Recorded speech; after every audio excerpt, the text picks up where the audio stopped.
ఆంధ్రప్రదేశ్ రాష్ట్రంలోని శ్రీ పొట్టి శ్రీరాములు నెల్లూరు జిల్లా రాపూరు మండలంలో వెలసిన ప్రసిద్ధ పురాతన పుణ్యక్షేత్రం పెంచలకోన శ్రీ లక్ష్మీనరసింహస్వామి క్షేత్రం.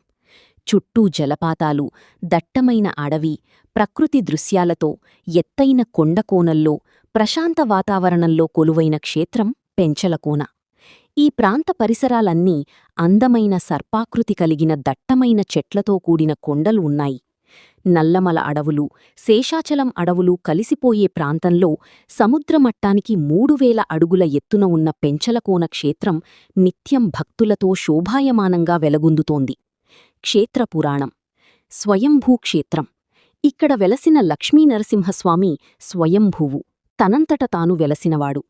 శ్రీహరి నరసింహుడిగా మారి హిరణ్యకశ్యపునిని సంహరించి ఉగ్ర నరసింహుడయ్యాడు. ఆ మహోగ్ర రూపంలో వెళ్తుంటే దేవతలు, ప్రజలు భయభ్రాంతులకు గురయ్యారు.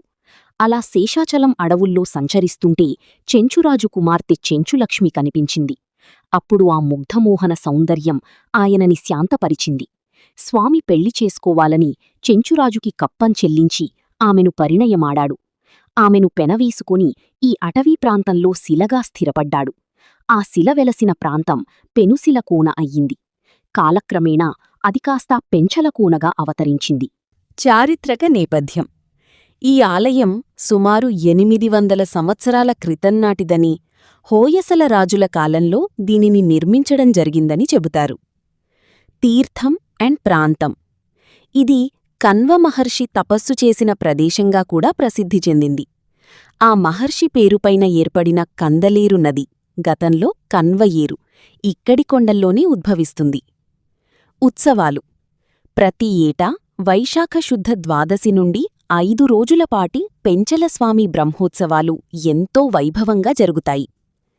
ఆలయ విశేషాలు. తూర్పు కనుమల మధ్య పర్వత ప్రాంతంలో వెలసిన స్వామిని కొండికాసులవాడని కూడా పిలుస్తుంటారు.